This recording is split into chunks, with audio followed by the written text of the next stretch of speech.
Nottingham from 50 miles up the road. So my chosen title is Realist and Realistic Searching. Where do I start and how far do I go?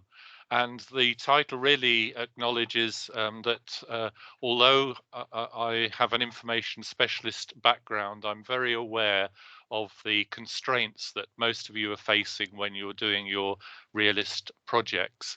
And so I'm something of a gamekeeper turned poacher, in that I started with the theory of what an ideal search would be, and then have worked back from that to think more about what is practical within time and resource constraints. So we gain these insights through working on great teams, and I'd like to acknowledge my two collaborators, Simon Briscoe from the University of Exeter and Judy Wright from the University of Leeds, both experienced information specialists who have specialised recently in supporting realist syntheses.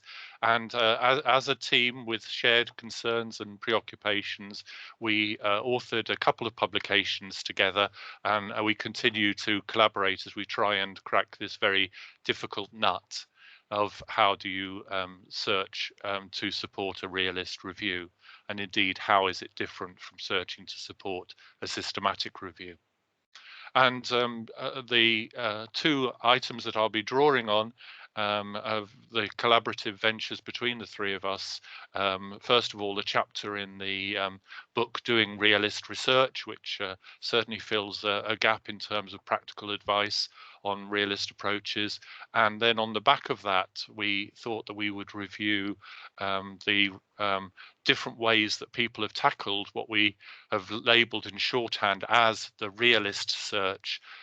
So we've reviewed a number of instances of realist reviews to see what search methods were most common.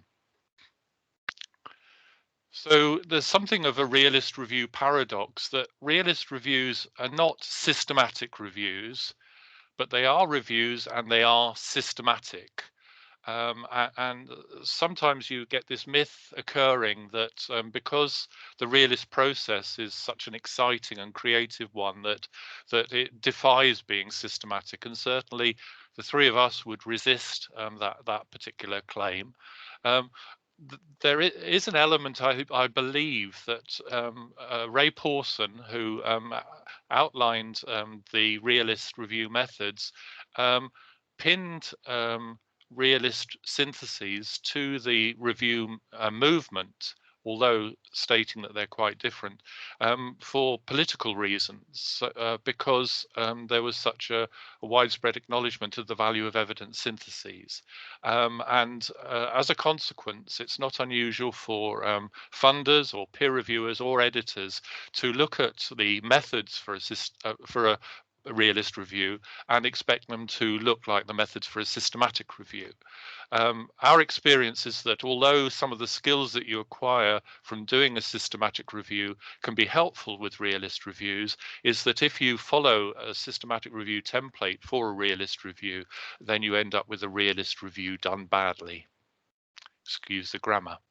And this is a nice diagram that illustrates some of the reasons for that, in contrast with the linear approach that you would see with systematic reviews. And very often you see what I have labeled elsewhere as the Big Bang approach, where you try and get all your literature together at the beginning around a focus question for a systematic review. You can see that this is a much more iterative and recursive process, and I'm indebted to Judy Wright for mapping the complexities of the realist review method, the actual search, and doing justice to some of the complexity, although the bad news is that even this is an oversimplification. There are far more feedback loops than we're able to portray here. And so just to put the two side by side to emphasize this contrast, on the left-hand side, we have the systematic review process with the structured exhaustive search. Interestingly, the exhaustive search has never been a claimed feature of systematic reviews anyway.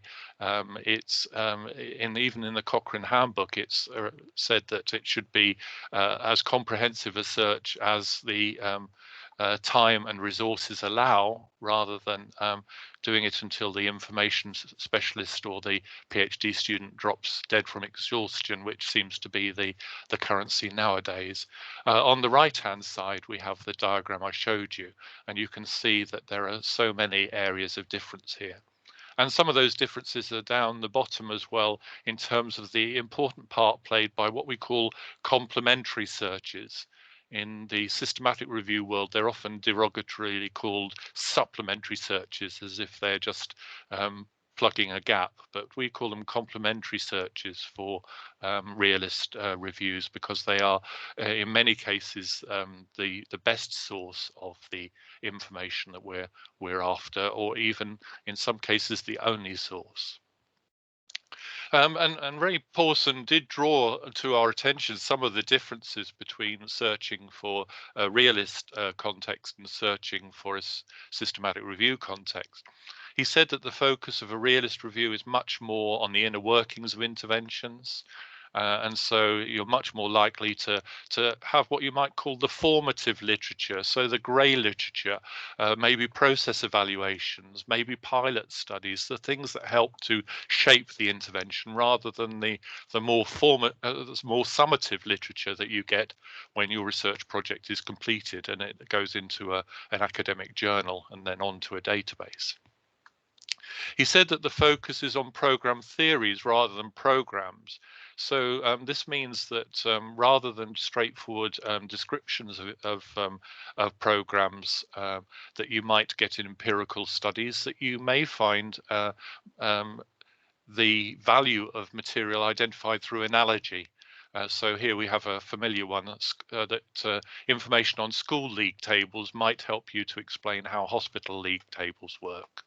And therefore, a tight restriction on the sources that you're going to search, the disciplines you're going to engage with, the keywords you're going to be using is often inappropriate. It can be a starting point, but it's by no means the whole journey. And the other characteristic that Ray Pawson highlighted was that very often realist reviews look beyond the treatments and the outcomes and try to look at the processes. And among the techniques that he advised was when you get hold of a program that encapsulates or embodies the intervention that you're interested in this particular example, Big Brother, that can become a useful searching, rather than common nouns such as things like mentor, or even worse, abstract nouns. But later on, when you come to the theory building and testing, and we're going to see that realism is very much based around based around theory building and testing, then in fact you find it the other way around. You're most interested in finding abstract descriptions and common nouns, and you move away from the proper nouns. And finally, the place of snowballing. So this is, you'll be familiar with this in a research context, where you go to one informant and then that informant recommends someone else that you should interview. And in the literature context, it's where you find one relevant article and use that as a starting point for citations, either backwards or forwards to further literature. Now, if you read Ray Pawson, he focuses on two R's. He focuses on the trade-off between rigor and relevance. But from my experience, I'd like to add in consideration of a third R, which stems from some of the work that I've done with qualitative synthesis, which is that you're also interested in richness. So often a lot of the contextual detail, or indeed the theoretical detail, can be missing from articles that satisfy the rigor and relevance. So for example, a randomized controlled trial would tick the rigor box. It might well meet the relevance box, but very often it has little of that useful detail that you require to populate your theory and your understanding of context. So if we can just draw this comparison here, I hope this works because I've never used this before. The systematic review search is after what we call the PICO, or strictly speaking, it's the PCOS. You've got the four elements that pin down like an anchor, the relevance, and then you have the study design, typically a randomized controlled trial, although it could be a qualitative study design, which is your way of obtaining the hallmark of rigor. So systematic review searches prioritize relevance and, in Boolean logic terms, the overlap of those relevant studies with the rigorous studies by trying to capture the PCOS. In contrast, the realist review search, we're looking for the context, the mechanisms, and the outcomes. And very often these are linked through the more familiar device of the intervention. Just to say that, of course, an intervention may have multiple mechanisms, and the same mechanism may be present in many different interventions. So there's a many-to-many relationship going on here. But essentially, the articles that we're trying to find to satisfy a realist review, for the context bit, we're obviously interested in relevant articles. For the rigor bit, we're interested in the relationship between the intervention and outcome. And these aren't necessarily quantitative studies, or they're not necessarily cohort or randomized controlled trial studies. Some people have argued that qualitative research is actually as causative as quantitative research. So people will say, well, if I have this happen to me, then I usually find that I feel like such and such. And so there is a causation or explanation there. So we're looking for rigor in terms of linking intervention and outcome. And then we're also looking for richness that enables us to explore the relationship between the context and the mechanisms, to get under the skin of the mechanisms, if you like, and to see the wider context. And so instead of the R&R of the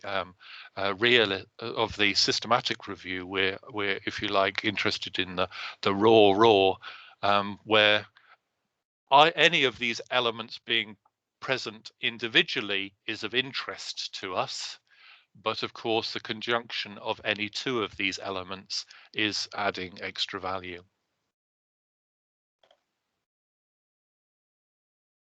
Just trying to advance my slides. Right.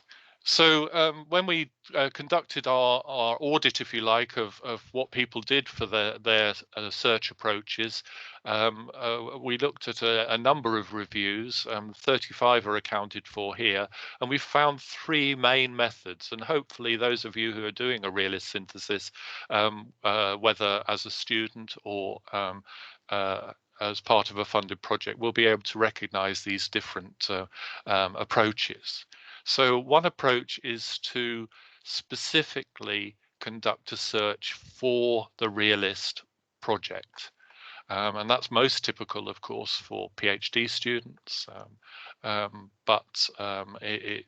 Increasingly we're seeing that where, for example, an effectiveness message has already been established through perhaps a quantitative systematic review, that a realist project might be conceived to run alongside it. And so that project is realist only. The second approach is what we call the mushroom approach, which is where you conduct a general multi-purpose search at the beginning to try and meet a number of purposes, including perhaps the effectiveness, maybe to the cost effectiveness search as well. Maybe there's a qualitative dimension as well. And then you use a stalk or a proportion of that literature to specifically inform the realist synthesis.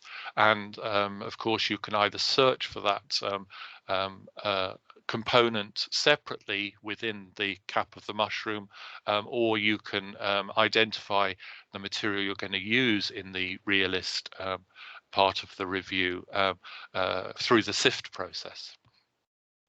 And then the third is a pick and place or a pick and mix type approach, where studies that are identified for any of the individual other components of a review, the effectiveness, the cost effectiveness, the acceptability, can feed into the realist synthesis. And so essentially you're finding studies to answer particular aspects or parts of the question. And so those characterize the main approaches. The mushroom or stage searches are typical of the HTA type project. I've been involved in large projects that have involved, for example, looking at postnatal depression, where we've been doing a cost effectiveness, a clinical effectiveness, and a qualitative review. And then we've also conducted a realist synthesis. Now, we made reference in our articles to a very useful document, which any of you involved in realist synthesis should familiarize yourself with, but we're just going to focus on one column of it, which is the searching part. And this is the Pawson task and time template from chapter 4 of his book, and it's referenced at the end of this presentation.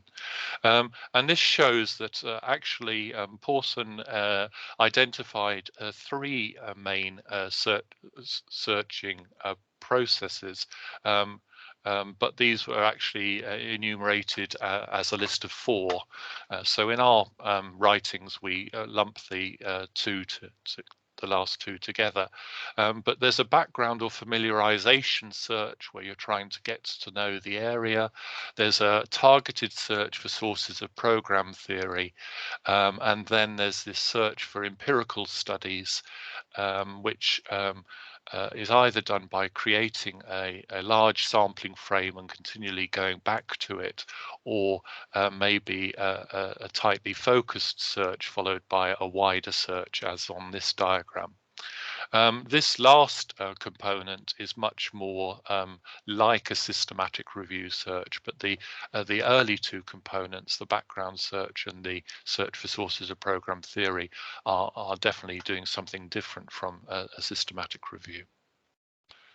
So along with Judy and Simon, we devised this 6-component approach that it's topped and tailed by formulating the question and documenting the search process. And we would argue that this is why the Realist Review is a systematic approach, although not a systematic review. And then you have the meat, if you like, in the sandwich, which are the 4 different search processes, which have specific techniques associated with them. And it's those that I'm going to be unpicking for you throughout most of the remainder of this presentation. So we start with a focus question. I've already introduced you to the CMO formulation, and here's an example from our HTA review, one of the first funded realist projects that I was involved in. So you've got the context, which was the prevention of postnatal depression. We actually identified 3 variations in the context. So these were interventions targeted universally, targeted selectively by population group, and those that are indicated for individuals. And those, we argued, would require quite different mechanisms and responses. The interventions that we looked, a wide range, including psychological and educational interventions. Mechanisms, I've just picked a few for illustrative purposes, but you'll see that these look very different from interventions. They're how people are reacting to the interventions. They're the response, to use the proper realist terms, and then the different outcomes that could be linked to clinical outcomes, cost outcomes, acceptability, and safety. So we start with a question like that, and it may well be that we've only got the context, intervention, and outcomes, and the mechanisms are part of the data that we start unpacking through the review process. So I've just got another freeze there. There we go. So the background search, as we say, that's as Ray Pawson says, it's around sensitization. So a good starting point are reviews, not just systematic reviews, but conventional reviews, reviews that try and unpick what's happening. They may be high-profile editorials. They may be highly cited studies, which of course are open to all sorts of bias in terms of how reliable they are, but we're looking here for relevance. We're not privileging rigor at this point. So highly cited studies are a good way into the literature because we can see how the landscape is organized, how it lines up. So we may well run filters across databases to find reviews, conventional or systematic. We may go to textbooks to get a sort of synopsis of where the state of knowledge is at the moment. We may want to find highly cited items for which we use the publish or perish software. And once we've found a useful item, we may want to go backwards by checking its references and forwards by checking more recent studies that have cited it. So this is very very serendipitous, if you like. It's browsing. It's one of the original methods highlighted by Bates, the sort of almost berry picking approach, where we're looking for things on the basis of their usefulness, their relevance. And Pawson describes this process as a range finding exercise. He very importantly also cautions that this is a good time at which to get an information professional involved, because they'll be able to help you make sure that the items that you pick are a diverse sample, so that you target different databases and you use different terms, so that this sensitization is a complete sensitization. It's not limited to a particular discipline that might give you blinkers for the rest of the project. I mentioned the publish or perish. If you take away one tip from this particular presentation, and hopefully there'll be more, it's to download this free software available from a UK academic from this particular site. It's what we've always looked for is a systematic way of searching for searching Google Scholar. So harnessing the power of Google Scholar with its access to the full texts of some of the documents, not just the abstracts, but importantly, keeping a record of our searches, the date we searched, the number of papers that we found in our search, and indeed how they rank in terms of numbers of citations and relevance. And you can see in this particular example, I know my PhD student Stephen is tuned in, so this will be familiar to him, the overlap here between men's sheds, which is the broad topic, and a particular strand that we want to investigate, that of leadership. And the conjunction of those, men's sheds in the title and leadership anywhere in the full text documents, produces a very short list there that would be a good source for either browsing for the whole review or for a subsequent stage where we're wanting to explore a likely program theory. Then we move on to the searching for program theories. This is where we have to not only look at the relevance, but we're also interested in the richness. We want things that try and explain what's going on. This might be policy documents, it might be administrative documents, it might be web pages, it might be some of the legislation, some of the controversies. It's not about searching for the programs themselves, it's searching for explanations about the programs. And again, the review literature may be helpful here, but more typically the reviews by the subject experts, the ones that we look down on in the context of a systematic review, but which are valuable in navigating a new topic area through the eyes of an expert. because we're trying to get these explanations, we'll very often use specialist databases. So we move beyond the general databases to those that are specifically targeted to the discipline or context that we're interested in. Now, just for those of you who are still grappling with realist synthesis and realist approaches, it's very important that when we talk about searches for theory, that we distinguish between two types of theory. In the bottom of the slide here, we have what are called low-level theories. And for those of you just learning the terminology, this is what we would call program theories. They're explaining a specific program, or in this example, a specific aspect of social behavior. They're grounded in a very particular context, in this case, the psychology lesson. So we're not interested in why do I fall asleep in any lessons. We're interested in a specific context there.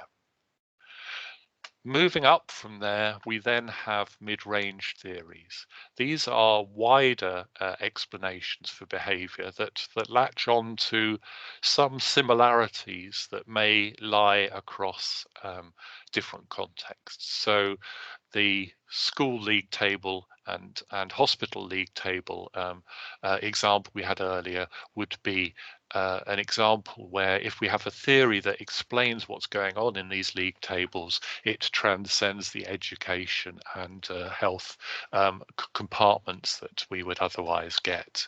So I'm going to be very careful when I'm talking about searching for theory to try and distinguish between the program theories, the explanations for how things work, and the mid-range theories, which are the ones that typically have a label like social behavior theory, or the theory of planned behavior, or social capital exchange, or whatever it might be. So when you're at the level of trying to find program theories, one approach that we've used that has certainly had some success is to look for documents, full text documents, that actually try and unpick what's happening. And so a string of terms, some of which have been put together from a paper by Neil and Thomas down at the Epicenter, terms like logic model, theory of change, theory of action, outcomes chain, program spelt differently theory, program spelt differently logic, logical framework. And then you combine that, and you can see you can do a very sophisticated level search in Google Scholar by using the right syntax, using phrases, quotation marks, brackets, and the or and approaches here. And so I combine that with my postnatal depression concept. That is very broad, and you would use several synonyms. So maybe do this several times. And what this is doing is looking for articles that mention theory of change or logic model. And you can see from the examples here in highlights that there is mention high up because of the Google algorithm of theories of change or logic model. Now, the important point is that these, although they're high up, in most cases, they will not be there in the abstract. And this is why you're using Google Scholar and not so much the bibliographic databases, because the bibliographic databases will have abstracts usually, and they won't often tell you that they've got a logic model in or a theory of change. They may occasionally, but not as often as we would like. So some of the limits of looking for program theories. Many theories of change won't describe themselves as such, so they're very difficult to find other than following up citations from programs. Program theories or logic models may not relate to your specific focus of interest. So they may say something that we're going to look at the topic of postnatal depression,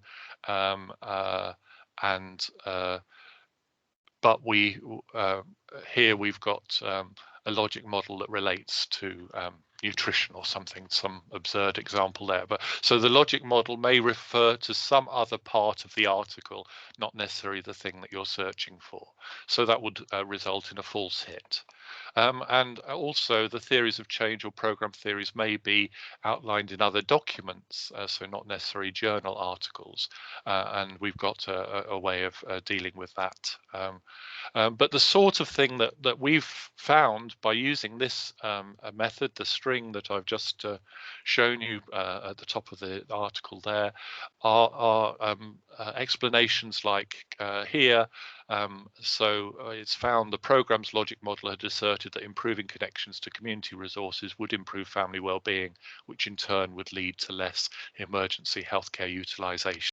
It's almost like the monoclonal antibodies that are going to lead to your initial program theory here.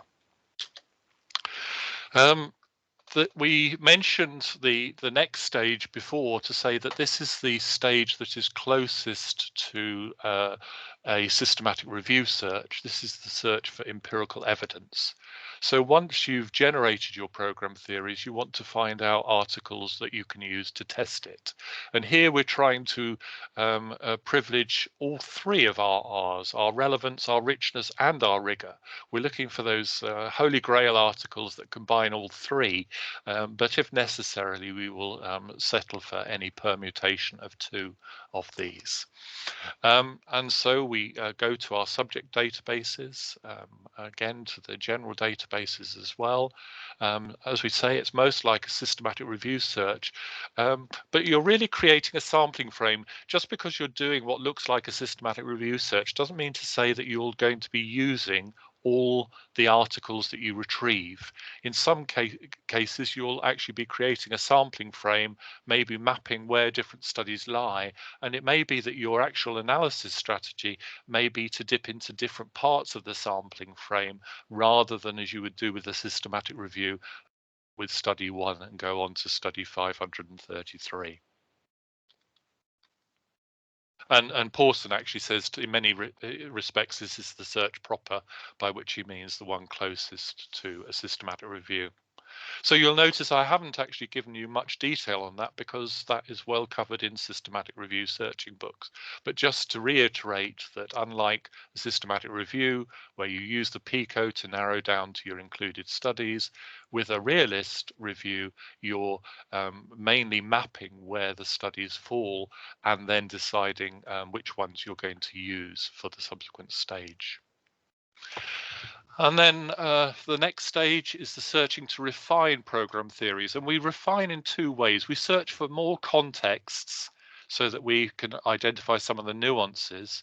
And we identify and we search for our mid-range theories. We search for the explanations for why what is happening is going on. Now, there's several ways that we can do this. We can go back to that search that we've just described, the systematic review search, to see if there are any of those keywords in the reference management database. So, for example, if we had a database of men's sheds, we could search that database for the words leadership to see which articles would come there. But again, we'd only be searching the abstracts. We could do citation searching. We could do our Google Scholar searches again. We could also do something that I'll show you, which is where you combine citation searching with topic searching. So you harness both of those together. And in this context, I've come up with two of my dreadful acronyms, cluster search, which is for searching for concepts and contexts. So we're searching for rich studies and we're searching for thick descriptions. And which is specifically searching for mid-range theories. And these are documented, so I'm just going to introduce you to them, but just to show you. Just to say that we need to think carefully about how we're using theories, how reliable they are, and this is a useful reference from Davidoff, which gives you a few things to think about when you're evaluating your good theories to see whether they are useful. And it's this part, this linking with mid-range theory, that seems to be the bit that is the miracle, to use this particular slide. And Ray Pawson seemed to imply that you either need a miracle or you need someone like Ray Pawson in your project team to be able to do this. But we're suggesting that you could actually get a lot of the way by using some systematic search methods. So if you're interested, you can look at the origins of this particular debate, where advance the fact that I thought the Achilles heel was how you move from your evidence to your mid-range theory. And I said that there's a danger that you actually end up magicking things from the data that you've got. And Ray, being a participant of Ramesses, actually said that what you're really trying to do is part technical and part creative. So you need to use the sort of the generation of program theories as a starting point of the research, but you then need to plug in, if you like, to the mid-range theories. So this is a summary slide which shows how you can identify particular types of theory using different search methods. So we've already covered the program theory approach. The mid-range theory and included studies, we have a string there which combines together 4 terms that are indicators of potential theory in an abstract or a full text article. And then we want to move outwards from our included studies from the review to follow up leads, if you like, a bit of detective work. And in some cases, we might go as far as grand theory, which I'm not going to cover because that's not such a common purpose within realist approaches. So this is, if you like, our toolkit. Just to briefly introduce you to some of these. So cluster, once you have an index paper, which is exactly what you want, you then grow from that paper to find all other papers associated with that index paper. You do this through following up citations, through following the names of the lead authors of your index paper to see what else they've published. You look at unpublished materials, perhaps going to their websites to see if they've published any reports. You use Google Scholar to search for authors and citations. And then you also seek to find links from that index paper to other theories, to early examples, and to related projects. And so what you're looking for are what we call sibling studies or papers that were published from the same project and therefore share a context, or kinship studies that have shared origins in different contexts. So, for example, a model of peer leaders for AIDS may have originated in the United States. We may be studying it in the UK, but it may have been tried in Tanzania. And so the Tanzanian study would be a kinship study because we can track it back to the same original. The second approach is called Behemoth. Behemoth is specifically for searching for models and theories. Essentially, we describe what we're looking for. So another of my PhD students' attitude to NICE guidance in a public health or local government context.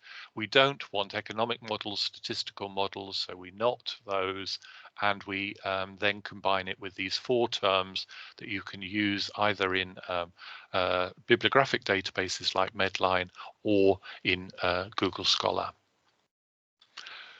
And here is a sort of description of how we follow the Behemoth process. It's a mixture of detective work, following up these leads like authors, and doing the plod work, fingertip searching through the bibliographic databases. And I'd refer you to the paper that we both wrote that summarizes this. But essentially, it involves both searching bibliographic databases and following up mentions in our index studies. And recently had an inquiry from Singapore about how you do this and how far you go. And the answer is, if you're only looking for a single theory to pursue, so as a starting point perhaps for one of your mid-range theories, then you only go as far down this process as you need to go until you find a promising looking theory. If, however, you're doing a more comprehensive work where you're trying to look at all available theories, then you follow all of the steps that I outline. So you have a choice as to whether you're wanting a starting point into mid-range theory or whether you're going to document more completely. The other thing that you can do is to actually look for the occurrence of named theories with your phenomenon. So combining the name of a theory that you think may have a literature around it with what you're interested in. And there are source books that have these different listed common theories. There's the ABC of behavior change theories, for example. So if I was doing a study of for example, the NICE guidance, I might search for number 11 there, control theory, and the organization NICE, for example. And here's an example from actually the NICE project. So the diffusion of innovation is a very common theory, searching for that in conjunction with NICE guidance, or alternatively, searching for the full title of NICE within a citation search on Google Scholar for the work diffusion of innovations. So you'll see this feature here, search within citing articles, and instead of looking at all the thousands of articles that contain that particular citation, we're narrowing it down just to any of those that mention NICE. So this is what I meant by combining a named item and a cited search. You're searching for a named item within the citations. And this is how we've used this in a published work. This was a program theories for research capacity building. So we came up with a program theory, we articulated what it involved, and then we used these starting points to identify this third column of mid-range theories that might well explain what is happening here. And then we found quotations from our included studies that actually illustrate or support these program theories. So we didn't do an in-depth analysis of all of these theories. We really did it in the sense of trying to see how our program theories mapped out to the wider world. So I'm just going to sort of move towards a conclusion now, so that if you can be thinking of your questions. Just to say that there are some limitations of these particular ways of searching, that if we focus on lists of more common theories, we just might get the sort of received knowledge rather than new insights. But if we use the string model or theory or framework or concept, we should pick up even more eclectic theories as well. There's a labeling bias that some disciplines are much more prepared to name their theories, whereas others will just use theory. But again, those four terms will help counteract that. And the other thing, one of the problems with the way that we use theory is you might have something that relates to the right phenomenon, but the wrong timing or wrong point in time of the phenomenon, and this would be a false result because the theory will not apply very well, and you may go away and for something that's more located in the time in the decision path that you're interested in. And then finally, we come last but not least to documenting the search process. Ramesses only has two items that relate to documenting the search. One is scoping the literature, that's sensitization, and the second is for the rest of the searching process. We would encourage you to at least use the four elements of our search process when you're describing your searches. And also to look at something that I developed for qualitative synthesis, the 8 elements that you should describe around your searches. So the sampling strategy, the type of study, the approaches you used, the range of years, the limits, inclusions and exclusions, terms used, and electronic sources. So this is, if you like, a wish list of how to report your searching. But you'll be aware that the typical Prisma approaches with a single flow diagram, like the model we saw earlier, will not be appropriate. And so you should think about more phased and iterative ways of presenting the results from your search, such as in this example. So I did mention in my preamble that I sent to the organisers that I would briefly make contact with Realist Evaluation here. This is just to say that the stakeholders and literature can be thought of as two alternative sources for information for the different stages of the process. So your background search would come from the literature. You wouldn't do a background search of stakeholders. You might do some preliminary interviews, but you're doing something quite different. So the literature for the background search, the searching for program theories, you could either search the literature and then go to the stakeholders, or go to the stakeholders and then search the literature. So that's that relationship. And then this cross swords approach here, you could either generate from the literature and test from the stakeholders, generate from the stakeholders, test from the literature, or in fact do both. So use both strands. When it comes to refining the program theories, again, you could go back to your stakeholders, you could go back to your literature. But the search for mid-range theory, once again, is something that you only do with the literature. So many roles there for literature searching in conjunction with realist evaluation, not just synthesis. So on to my summary slide, taking us just about the right point of a conclusion. So here we have the 3 R's: richness, relevance, and rigor. Of course, they don't specifically apply to formulating the question and documenting the search process. Conducting the background search, we privilege finding relevant. Searching for program theories, we want both rich and relevant items so that we have a bit of detail to articulate the program theories. Searching for empirical evidence is like this systematic review search, requiring both relevance and rigor, but we tend to make more use of the rich studies, and that's why we use the cluster technique to build up more detail. Searching to refine program theories, we're again looking for explanatory details, so we privilege this.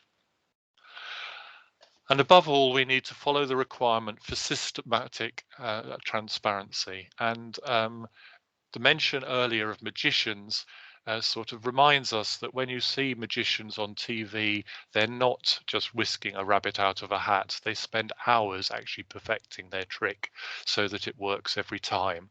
And so not talking here about a form of alchemy where you suddenly magic out your mid-range theory. We're talking about digging for nuggets, and in that context, the methods that I've shown you should help you in your quest. So good hunting. Thank you.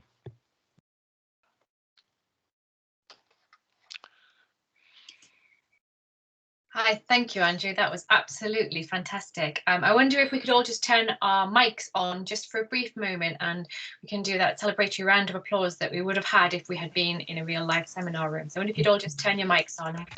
Give Andrew a round.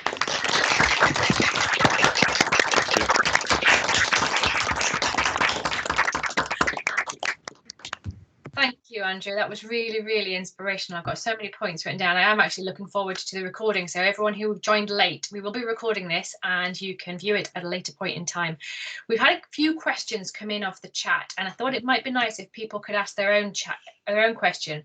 We've had one come in on Twitter, which actually mirrors the question asked by Catherine Waldron as well. So Catherine, your mic on and ask your question if you have the ability to do that. Hello, everybody. Can you hear me? Hello, Catherine. Yes, loud and clear. A great presentation, Andrew. Thank you so much. I'm in the process of doing a rapid realist review search at the moment, and wondered if you could, I know in the limited time, highlight the differences that you can the shortcuts that you can take when you're doing a rapid realist search? Well, I think all the tools in the toolbox have potential use, but I think the amount of program theories that you actually will be able to explore is perhaps more limited. And I think that you need to look at your three markers of rigor, relevance, and richness, and really prioritize within each of those lists. So, for example, picking for the more systematic search, perhaps using some of the tighter definitions around relevance. So we often would say restrict to a UK context when we're doing a rapid review, as opposed to the wider literature. The rigor, we may have a shorter list of study designs, but including qualitative research as well, because that's important. We're not talking about effectiveness. So essentially, I think all of the principles and tools have potential, but you just have to move your threshold higher up the list, and so you wouldn't go down so far and you wouldn't explore so exhaustively. Thank you. Yes, that's helpful. And sorry, just one last thing in terms of the databases you search would be to sample for difference rather than similarity. We tend, for example, to go for Medline, Embase, Cinal, Cyclid within a health context. Maybe one or two of those may be sufficient, but if there are other aspects, then maybe go straight to the social databases to get different types of literature and different perspectives. And if I may just ask one last question, just in relation to you said about using or not the Prisma flow diagram. So in relation to the kind of details that you would be recording about, maybe, is it reasons for exclusion, or what sort of details are you suggesting there? The examples I gave were more to capture the iterative, so it was like multiple Prisma rather than changing the level of reporting details. So I think it's really, you want the Prisma to reflect the design of your search. That was the point I was getting across. I think it's still important that you do have reasons for exclusion, even if they are generic, like I only went down so far in my list. Right, yes, thank you. Thank you, Joanne. Thank you, Catherine. Vicky Booth, do you have, are you able to ask your question? Yeah, hi, thanks, Jo. Hi, Andrew. My question was actually regarding that the Prisma diagram as well, which has kind of already been answered. So I suppose it's just whether you have a kind of a good example or a good reference paper that you could direct us to regarding that. So a paper that's done it well. Well, I think the example that I shared in the slide isn't a bad starting point. I think there's a general point as well. We did a study of Prisma back in the day, outside of a context of Realist, and you've really got a choice of what's the most important thing. Is it the chronology of your study, the order you do things? Is it the logic of your study, how you would like people to see your project?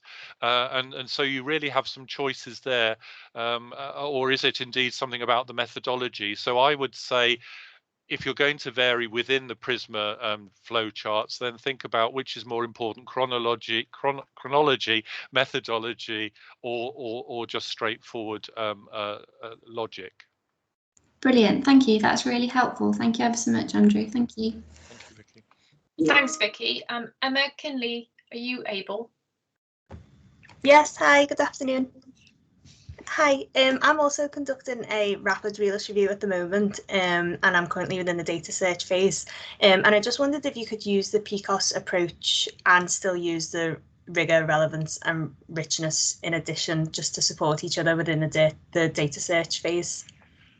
The PCOS, as I showed on my slide, is primarily around rigor and relevance, and so the richness part of it would be usually something that you discovered when you get to the next stage of the sifting.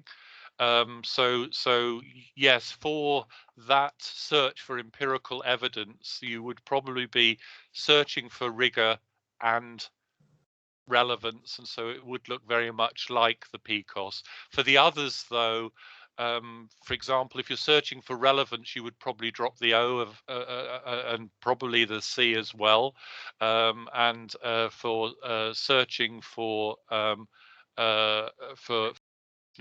it might well be that you look for descriptions of the problem as well as for the intervention. So it might well be that you're looking for the problem and the outcome perhaps without specific interventions. So it's a good starting point, but don't be too bound by its sort of traditional boundaries. That makes sense. Thanks so much. Thank you. Anna Rosselli, have you got your question? Anna? Are you there, Anna? Oh, sorry, I was just talking to myself. I'm on my laptop and not not on the Teams. Thank you very much for the presentation. That was really helpful. So my question was about managing like the scope of a realist review within kind of, especially as a PhD student, within kind of timeframes. And my question's kind of coming from my perspective at the moment, trying to kind of draw a close to my realist review, and then the kind of various avenues of additional search you can go down, which may be very useful, but kind of drawing the balance between things that may be useful versus kind of bringing an end to something so you can move on to the next thing. Yeah, a very good question.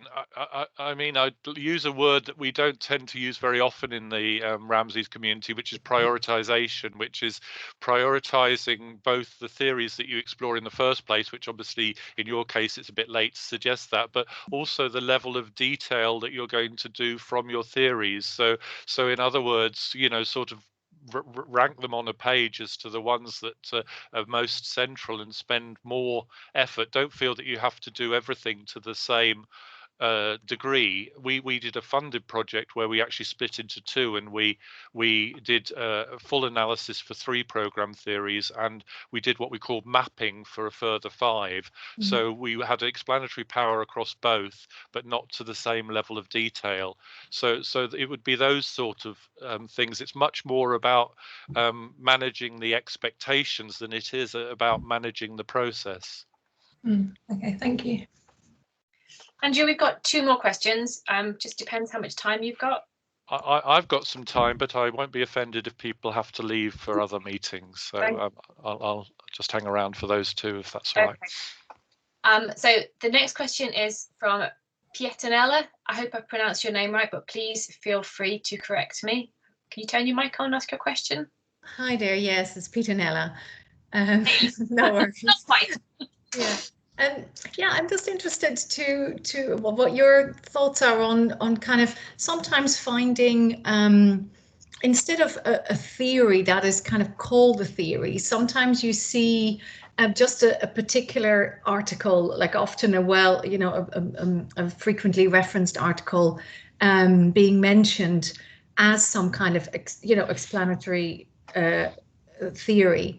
And how do you deal with finding those? And how do you, and as a researcher, if you feel that you are seeing particular commonalities between your, between the theories that the program you're looking at and a particular article that seems to suggest the same, can you use that instead of referencing to like a kind of like an official theory, more or less?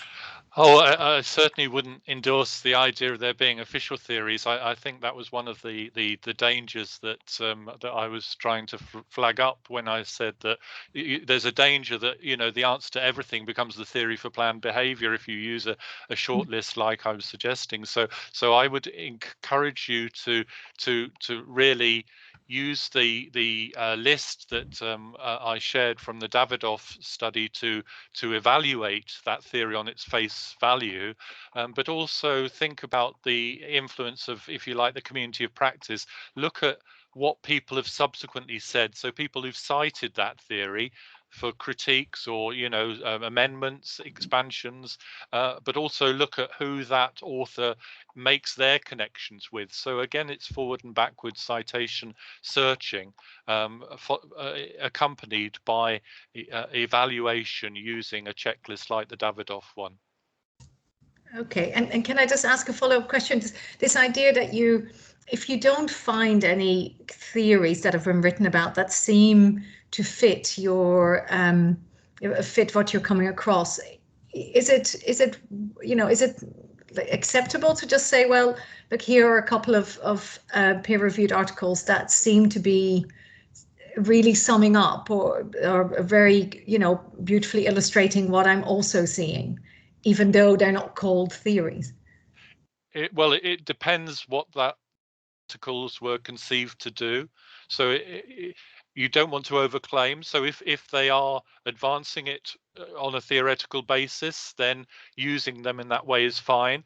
It could be, though, that they're just really explaining your context they're adding another case study context for you, in which case you shouldn't treat them as any better or worse than your other case studies, if you like. So I would look at the claims that are being made, which again is linked to this, looking back at who they cite, how thorough they've prepared their theory, and looking at who cites them to see if other people have used them in the same sort of theoretical context, or whether they're just seen as illustrative case studies.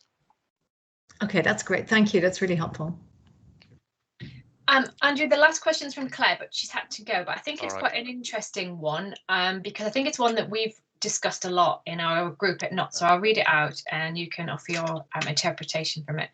Claire said, I am really interested in where people find the existing theories, mid-range theories, they use in their realist projects. Do you think it's always essential to go out and search for these? I suspect it might sometimes look like magic, because they are identified via project team members' existing knowledge and expertise, and not by searching at all. I often feel unsure about this, whether this matters if the theory is still useful, or whether it is the transparency that matters the most. And she raises questions that I know that I've had with many of our own members, so it'd be useful to get your insights on that. Okay, well, I have to first of all start with a disclaimer that I'm obviously at the less magic end of the spectrum, but I do appreciate that there is something of the wisdom of teams going on, and certainly, that's one of the things that I think I contribute to realist teams is other contexts in which I can bring in theories from. So I'm not trying to in any way sort of denigrate that as an approach. I just feel that there's a danger of a certain, if I can put it in quotes, arrogance in thinking that the team possesses all the knowledge required, and I think it's at least about, I was going to say going through the motions. That sounds like you don't mean to do it, but there is at least establishing the fact that you have made a reasonable attempt to engage with theories through the literature in a systematic way. So yes, some of them will come from the members' existing knowledge, but for them to be the only ones, I think would be a poor marker. So I think it's not so much about which ones end up getting used, because they will be sifted by the panel, but I think it's really important. I would just make a connection with when I first did systematic reviews, and the subject experts thought that they knew all the research that was out there. And it soon became clear when you do this systematically that even the experts have huge gaps in their knowledge of their expert area. And so I think it's the same with theories as well. So yeah, they both have a place, but I would say that you should at least take some steps to try and find the published theories, even if you find that they're not as useful as explanations as the project team members' expertise. Andrew, that is absolutely fantastic. Just like to thank you again